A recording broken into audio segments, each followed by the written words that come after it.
Hello sa lahat. Ngayong video nito gagawin ko ngayon ang rocket ship. Pero may tatlong o apat na gagawin ako. Dalawang solid rocket boosters, isang orbiter at saka external tank. Ngayon gagawin ko, makikita nyo kulay pink yan kasi lang naman available akong pyesa. Meron lang 2,000 pieces na bricks. So solid rockets booster ang gagawin ko ngayon. Kinakat ko na kasi napakahaba niya. Alam nyo ba mga kalaro? 2 oras kong binubuo yan. 2 oras kong ginugol para tapusin niya. Pero ang saya naman dahil una sa lahat kasama ko yung anak ko. At the same time, nag-enjoy din naman ako kahit medyo matanda na ako. Pero parang bumabalik tanaw sa pagkabata. Tapos, instead na kung ano pang gawin ko, ito, nagagawa nila ako ng mga Rubik's Cube kasama ng aking anak.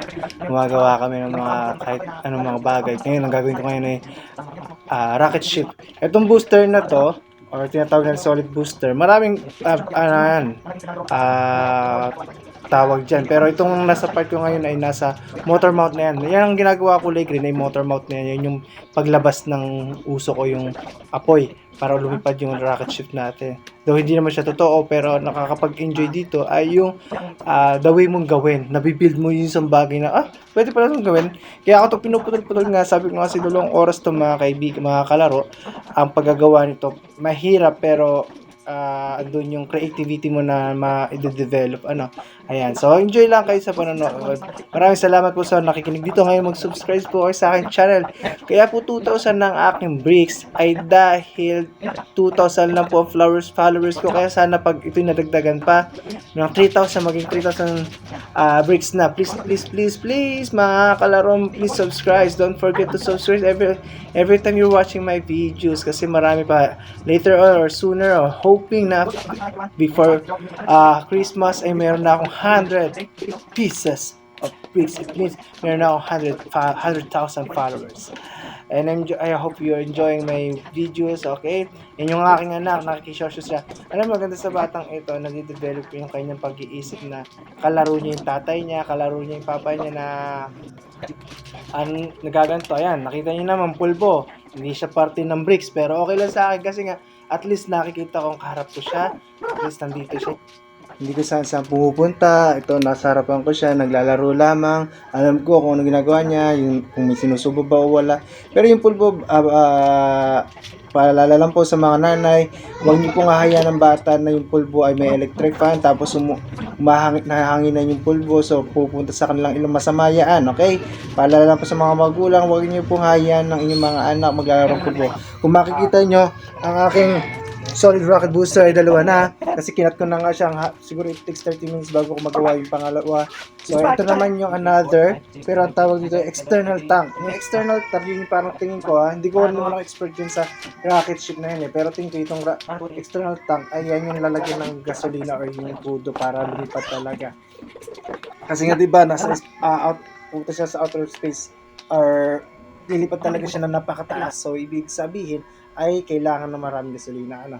So ayan, or fuel rather. Okay, ayan naman ang tinatawag na orbiters. Okay, orbiter o yung ship, yung spaceship.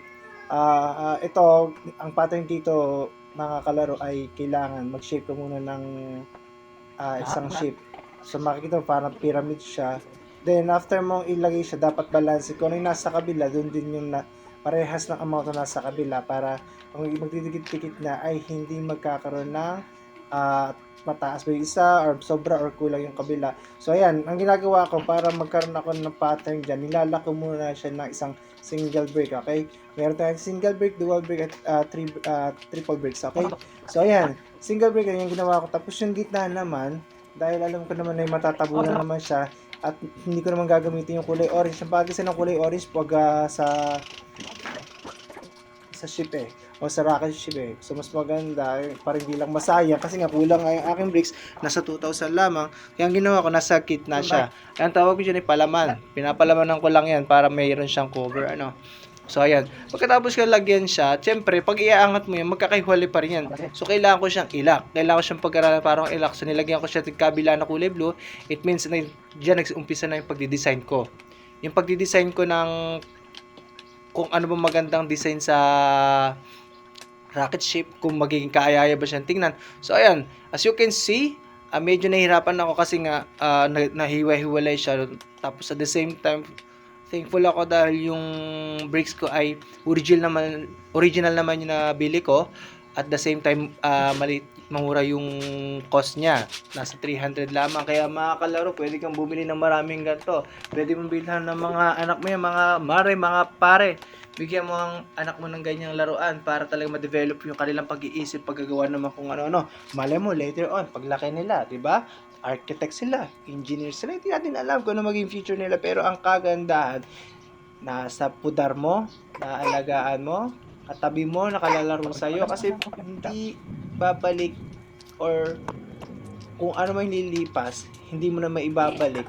Kaya mas maganda habang maliit yung anak mo, makalaro mo siya, makasama mo siya.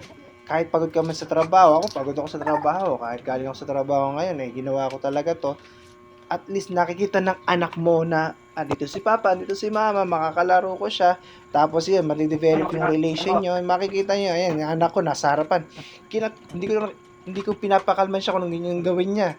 Gusto niyang gawin niya sa pagbibideo ko, pero ang mahalaga ay nag-i-enjoy siya nakasama ko. Ayan, makikita nyo na pataas kasi ibig sabihin, malapit na matapos. Medyo may kagandahan na naman yung aking gawa, no? Makalaro.